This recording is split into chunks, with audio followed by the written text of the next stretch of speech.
babes, welcome back to another brand new video. I'm so excited that you guys are here today. If you want to follow me, you can do so on Facebook, Instagram, Pinterest, and TikTok using @PlanaGoAmy. Don't forget to hit the subscribe button and the notification bell so you never miss another brand new video from me. Let's get into the video. Hey Planner babes, welcome back to another budget with me on my YouTube channel. I had a whole plan with me that turned out so cute. The spread turned out so cute. I thought I was filming it. The first 8 minutes filmed, and then my phone ran out of space because I forgot to check before I started filming if I had any space. And then it only recorded the first 8 minutes, and that was not much of the plan with me. So instead I'm going to do a budget with me because I haven't budgeted in a while. So we're going to do that, and I'm going to talk about my finances on here because why not? First, I want to figure out what my income is, and I do want to figure out so my income basically is the same, but if you stay an extra 5 minutes extra, or for some reason you spend an extra 10 minutes at work, that can change your pay by a few dollars here and there. So it's not always the same exact amount because I'm hourly. So yes, if I do stay 2 extra minutes, that gives me a teensy bit more than if I things like that. So because of that, I like to check, and I like to take, I'll probably just make sure that that they're close enough, and then I'll just take so I'm just gonna take one. I decided to take the lower one out of the two because I know I like to, when I was starting to budget and I was in a variable income because I wasn't full-time, I was part-time. I know you're supposed to take how much you all of basically how much you make and then average it out. I personally, budgeting wise, always liked to work with the lowest amount, because then I knew if I was making lower in a month, I could still afford my entire monthly budget. But now I just sort of now that I'm being consistent, I'm not so much worried about that. But I figure let's just look at it, because this month was 2,124.98, and now I'm gonna work with 2,106.46, which isn't much difference. It is still about I think that's 24. Yeah, 24. It's about $20-ish difference, but I still think it's something good to budget in there because accounting for that, see, this is how much I had remaining.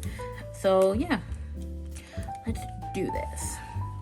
And the goal is to reduce non-essentials and stuff like that. So income.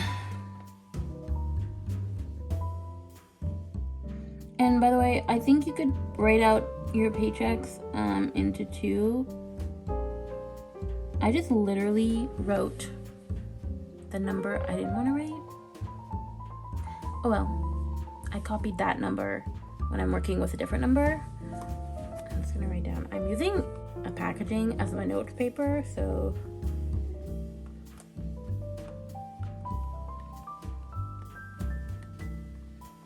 okay. So let's do this. So rent is in red. I think self-explanatory. Also, I am using a calculator on my iPad, and I can't speak. So I saw they were talking about the new software updates, because they had WWDC in June, which is where Apple announced all the new software stuff, and they were talking about how the iPad is finally getting a calculator. I'm it's needed one for so long. I had to download an app, and I'm I understand that maybe a calculator doesn't seem great on large format, but an iPad is supposed to be a the most portable computer. It's not really a computer. Yes, it's good for school if you're taking notes and you're in class, but honestly, it's not really a computer as somebody who's a graphic designer. So anyway, some notes I want to make. My goal is hopefully sometime next year to become a full-time freelance graphic designer. That is a goal of mine. I would love that. So I am really trying to market myself and do all of that stuff. So my finances may be different then, who knows. I'm really working towards achieving that. I know it might be a slow start and it might take me like, getting a few clients here and there, but hopefully I will be able to do that and I'm going to be so happy. So, and then some other things too, because I'm going to look at my banking app without you being able to see it because it's personal. But yeah, so I have 3 things kind of. So I have a TFSA, which stands for tax-free savings account. And with that, basically any of the money you take out of it, you're not taxed on, because like you're already taxed on it when you put it. And I also have an RSP. So an RSP, don't ask me what that stands for, but it does mean retirement. And basically what an RSP is you have a certain allotted amount of money that you can put in per year. I think it could be based on your income, I'm not sure, but a certain amount that the government allows you to put in per year, because any money you put in your RSP, that gets deducted from your income when it comes time for tax season, and that means that you're going to be taxed on less income. So let's just say your max is like $2,000 and you make like $50,000. I'm giving random numbers because I don't really know how the system works that way, but basically it means if you can put a maximum of $2,000, you make $50,000 a year, you decide to put in $2,000, when it comes time for taxes and you mark that you put $2,000 in your RSP, the government is going to consider that your actual income was $48,000, and so that helps reduce your taxes.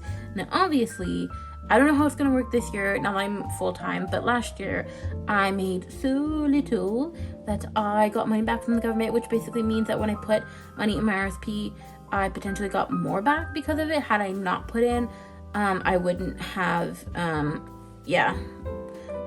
as much back. And also when I first started putting money in my RSP, I had no concept that that money would reduce, any money you put in would reduce how much you made according to the government. So I never claimed it because I didn't know one does that. I was just like, this is my money that I'm earned income wise that the government knows because of my tax forms and things that the company does. So I was like, but I learned that that's beneficial. So at any point, no matter what your income is, like if you're putting in retirement, it's beneficial. So that's that. And I have my RSP and my TFSA with Wealthsimple, and a little bit on Wealthsimple. This is not sponsored. I'm gonna start writing in some more stuff, some stuff that like is not really gonna change, but some things with Wealthsimple. So Wealthsimple's they now have a cash account, which is sort of like a debit account. So I use that. But I'm going to talk a little bit about it. I discovered Wealthsimple from my mom. I don't know how my mom discovered it, but maybe if I do another budget with me video, I'll have asked her by then and she'll have told me. But Wealthsimple is great because my money, so typically in a TFSA account, you have a certain percentage. So it can be like, it's very low, I don't know. Maybe like 2% is really like expensive. I don't really remember because it's been a while since I've had a regular TFSA. But a regular TFSA has a certain like tiny percentage that you get, like having your money sit in there, like you get a tiny percentage like of interest. And with Wealthsimple, it's different. So with Wealthsimple, they actually invest your money. So basically, Wealthsimple is a way of investing, but not in the typical way where you're buying stocks yourself. Basically, they take your money and they pool it with other people's money and they invest it. Now, I'm sure like they don't invest in just one thing, so your money could be invested in something different than like somebody else who's with Wealthsimple. They could pool your money in a certain way, but basically they invest it and you get some of that money back. Now with Wealthsimple, they do have Wealthsimple Trade. I'm not really interested in that at the moment, but maybe when I have an income where it would make sense to be investing where I'm actually buying stock, that'd be another option. But yeah, and you can pick the risk level too. I don't remember what it is, but I think we upped the risk level on a couple of mine, and I have been making more money on them. So what I like about Wealthsimple, and I'm sorry if that's very confusing, is it's doing more for me than a typical, sorry, I'm just gonna write contribution before I talk about it and make a mistake. So what I like about Wealthsimple is I'm getting more money back than I would with a traditional tax-free savings account from a traditional bank, because Wealthsimple is not really a bank. It's more of like an investment place, but it acts as like a bank, which is really great. So like, I'm gonna look at the history. So like, I will give these numbers out because I'm like I don't have a problem with sharing this, but so I have net deposits and returns. So based on my net deposits and my returns, I have gained back 14.56% of my net deposits. Is your total. So net deposits, your total deposits minus your withdrawals. It's been a while since I've withdrew from my TFSA, so really happy about that. Returns, your gains or losses in the market for this account. Simple return rate, your returns divided by your net deposit. So I have a 14.56 return rate, which would be so much better than any savings account you would have from a traditional bank. So if you're Canadian, now this is Canadian, I want to really specify that I'm Canadian, so I'm not getting your hopes up. If you're American, I don't know if there's something like this in the States. I know that Wealthsimple, I'm pretty sure, is solely Canadian. But if there's something like this in the States, I would, and you're an American follower, I would suggest watching this. I would suggest looking that up, because that'd be really great. So, on net deposits of 6,982.68, I have a return of 1,016.74. And yes, I have had this account open for a while. And yes, I've actually taken money out of it because it's been a savings account. I bought a car, quite a few years ago. I've had my car for like, almost 3 years, actually. And so I like that putting my money in here, I am making more than I would in a traditional savings account. And yes, kind of during the beginning of COVID, or like middle of COVID, when it was really heavy, I had losses, of course. I had losses, and that could scare anybody. But now I have gains. I have gains that I have never seen before, because the more that I am contributing into here, the more that my gains are higher, right? Because I'm getting higher return because there's more in there. And honestly, I used to have regular savings account. You make no money. I remember I had a savings account and I was holding like a chunk of money for somebody, a large chunk. And by the time I gave them their I was holding some money for somebody who didn't have a savings account. And just wanted to make sure that, they weren't touching this money. And, which I've had somebody do that for me before I had a savings account. I gave my mom some of my money and I was like, just hold it so I don't touch it. And I was like, they give me a large chunk to hold. And when I get back to them, I'm like, literally you made like 10 cents on all of this. Like 10 cents. Whereas if it was invested with Wealthsimple, there would be gains that were much bigger than a regular savings account. And I also have my RSP with them, which means my RRSP is also being invested and I'm also making money. Now my RSP gains are a little bit lower. They're not that much lower. They're 13. So my TFSA gains are 14.56%, whereas my RSP is 13.98%. Now when we first changed the risk level in, I think we changed it in my TFSA, but I know we did definitely change it in my RSP. I was with my mom. Me and my mom kind of did that together. I know when we changed that, the risk factor, which means like, I don't remember how that works. I could look at the settings. When we changed the risk factor, sorry, I'm just gonna write this out because writing and talking at the same time is hard. When we changed the risk factor, my gains were like not great at the beginning, but now they are so good. They're like so much better. I think I used to be like under 10% previously for like a lot of my gains, maybe like 11%, but now I'm at like 14, around 14, 14 and a half. And I think that is honestly amazing. And I am so happy. And what I love about this is when you have your money sitting in a bank, it shouldn't just be sitting there doing nothing. You should have your money be working for you. A lot of people say that. And this is the way that you can do it if you're somebody who doesn't have a big income to really invest in stocks, or you're just somebody who's like maybe too afraid to do that. This can be a great way to get a little bit back, to get a little bit of what you would get if you're investing, but in a way that's a little bit more, that has a lot of less risks tied to it. And so I love that. I love that my money is sitting in there, and it's not just sitting in there, and I'm not just making like a penny a month or a penny every 2 to 3 months. I'm making like more than that. And I also have my cash account with them. So the cash account is, as the way the cash account works, is more kind of traditional to a savings account that you would, a TFSA. So a savings account you get from a traditional bank, in the way that the interest percent, so their cash account, it kind of works as like a prepaid credit card in the sense that when you go to, you do get cash back, I think, on certain things that you, buy, like in certain categories. But your money that sits in your cash account right now, their offering is a 4.5% interest to have your money sitting in there, and then rewards for your spending is 1%. Now, I don't actually use my cash account. I don't buy anything that's not on credit card, even though this is like a prepaid credit card. I just prefer to use all my regular credit cards, because you get points and you get a little bit, I think, higher cash back. Just give me a second. I'll mark that out. So it also has no checking account fees, because it's not a checking account.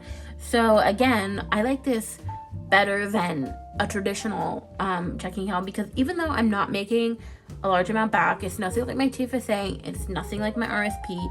Like right now, this month, which means the month of July, I have earned $1.33. That's what I've earned based off the 4.5% interest. But you know what? That's $1.33 that, like, I wouldn't have had otherwise. And yes, it's not a crazy amount, but any way you can get a little bit of money back is the best, honestly. And so that's what I love about Wealthsimple. And this is not an ad, by the way, because I do not have enough followers to ever be sponsored by anybody.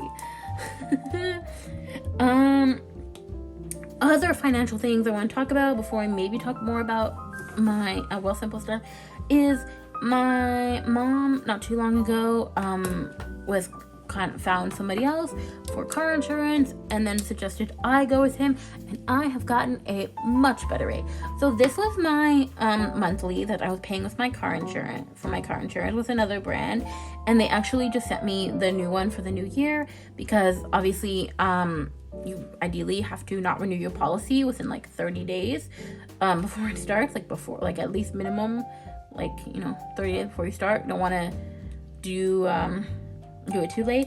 And so, but it was like close enough that they had sent me what they were going to charge me in the following year per month, and it was going to be like $120 something. And I was able to with this insurance broker get a policy that brings me down, instead of $114.17, I'm only going to be paying $79.90 a month, and that includes taxes, interest, all of that stuff. And I could not be happier. I literally could not be happier. The only thing I don't have is I had roadside assistance with this one, but with the other one, with the new one, I don't. But I'm saving so much money that I think it's gonna be so much greater to know that my car insurance is going to be under $100 a month. That is so great, and that is saving me money. And that is money that I can put towards my tax-free savings account. Okay, so let me write this down, and then we'll do some more chatting. Ugh, so in theory, I like these pens, but I don't know. There's some pens that if you just don't write, if you just are a little crooked in the way you hold your pen, they don't write properly in this. At least on, I don't know, but on the planner paper, I don't know. It just doesn't like to write sometimes well.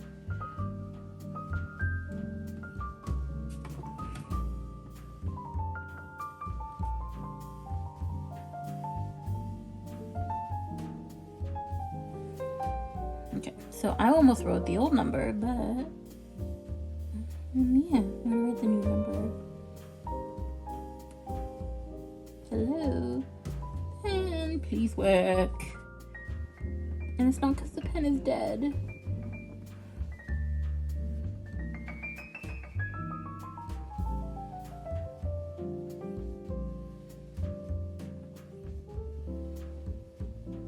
Hello? Oh, goodness. Now we're gonna do gas. If I'm not like 100% straight, I hate it because these pens will make indents, and then you literally cannot write any indents. afterwards, just to like go over it and like, really, I'm kind of write him up. Okay, I give up.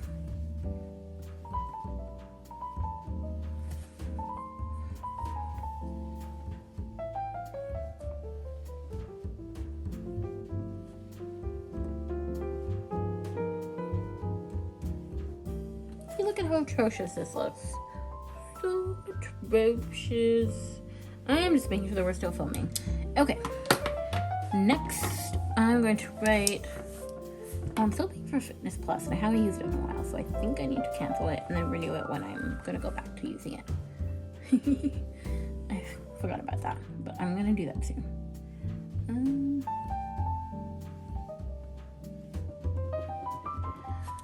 Oh, I hate these pens.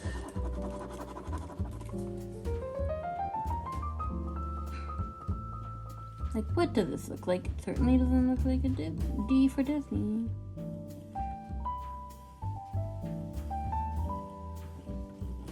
You would think that these pens are dead, but I have barely used them, and look at all that ink in them.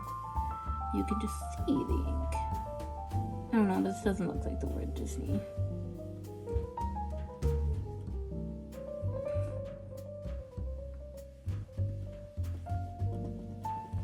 I think this is the worst experience I've had with these pens, and you're like, look here, it was mainly able to write most properly, but now it just doesn't want to.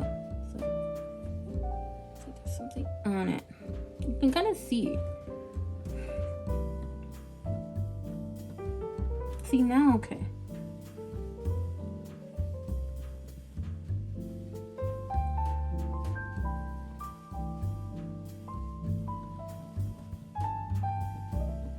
That just looks atrocious. Next is Apple.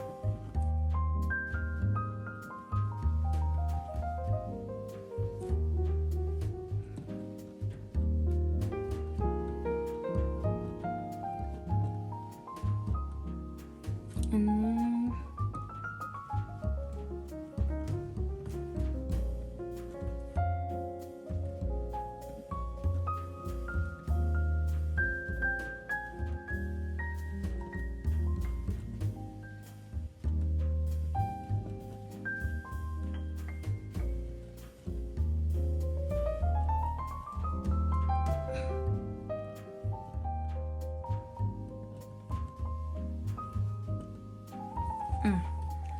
so atrocious. Okay.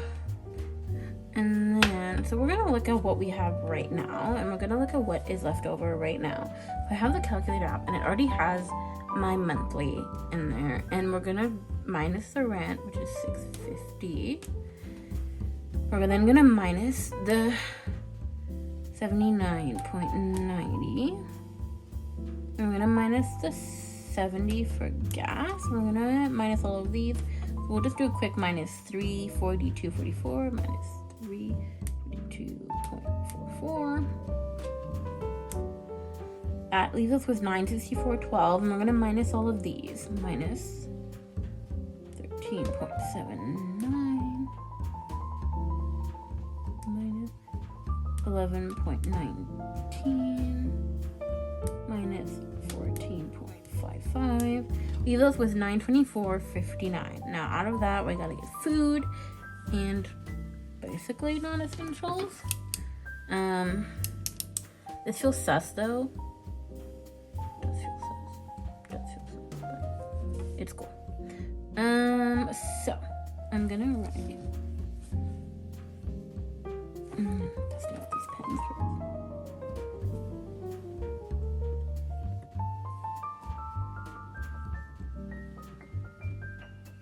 By the way, Maxi is a local. It's just unique to our province. It is owned by Loblaws or Provigo, whatever you want to say. And it is a like a budget grocery store. Like, you know, there's like tiers of, well, sometimes there's tiers of grocery stores, but there's usually like your budget, and then there's like your bougie. And then I guess there's like your really bougie, which like Whole Foods is really bougie, but I don't think we have that out here. So like this is like your budget, and then, you know, so I don't want to put numbers there yet. I'm just gonna have non-essentials, and I want to figure that out.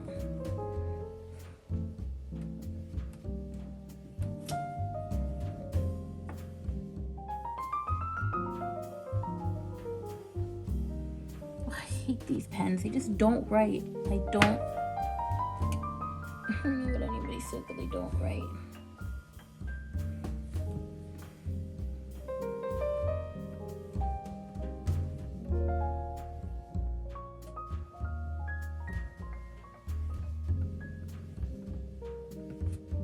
I am having so many recording issues. It literally cut off. Thankfully, you saw me write basically everything. I was writing my non-essentials at $74. But what you didn't see me write, and I did a lot more chatting. So I'm just gonna finish up and summarize what I said when I thought it was recording, but apparently it wasn't. So after deducting my non-essentials, we have $300.59 left over. I've decided, because there are some people that when they budget, they account every dollar is accounted for, which means it has a place that it's going to. I'm not always like that. Sometimes I have remaining left over, and I will just leave that in my checking account. But I have chosen to invest that into my TFSA/car fund. So my TFSA and car fund are combined, because I was talking with my mom and I'm like, should I make a different TFSA for my car fund? And she was like, no, just keep it together, which makes sense because it means there's more money in my TFSA, which means I'm earning more.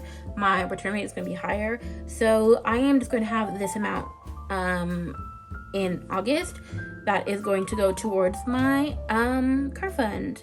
And yeah, basically some things. My car fund is basically because I have a 2013 Ford Fiesta, that hatchback that I got in 2021. It's basically an 11-year-old car now. It's not going to last me as long as if I'd bought a brand new car, but first cars are rarely brand new cars. I think they're really brand new cars. I don't know about maybe now that's not so much the case, but it was a car. I needed a car that I could afford. That wasn't like 16, 20 grand. I wanted one that I could afford. So realistically, the car is not going to last me as long as if I'd bought a brand new one. So I am going to have to be forward thinking and think about what's going to happen when maybe the car decides one day it just doesn't want to turn on anymore, and it's given its all and it's done. It's retiring. So when my car decides to retire, I don't want to be out of luck, and maybe I'll save enough that I'll have an opportunity to choose myself when I want it to retire. I don't know if that'll happen. We can see. So that's what the car fund is for. The car fund, if my car is still working but I need major repairs on it for some reason, the car fund is also for that too. It's basically, the car is pretty important. The fact my job and my hours require me to use my car. So having money set aside to ensure that I will always have a car is important. Because the city I live in, public transportation is not that great. Like literally not that great. We have like one bus that gets me to my job, which is about like a 10-minute drive if I drive myself, but I have one bus. And it's a 10-minute drive, but it is not a 10-minute walk.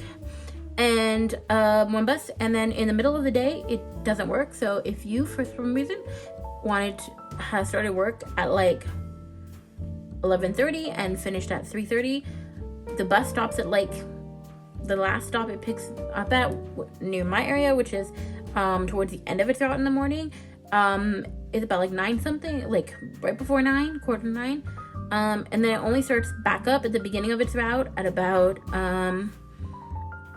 3:50, which the beginning of it, it's really confusing. The public transportation is not always an option for living out here. So having a car is super important. So that's why I have a car fund. So the remaining amount, I've decided I'm going to put in my car fund because it's going to make more money for me having it in my TFSA that, like I said and previously, is invested for me. So that is what I'm going to do. And I might actually even take some money of some of July's and put some in there. I might put the same amount in July and we'll see. So I should actually be keeping track of stuff like this. So I might do a sheet and just rename. I might take one of these and then rename it car fund. So we shall see. But yeah, so that is all for this video.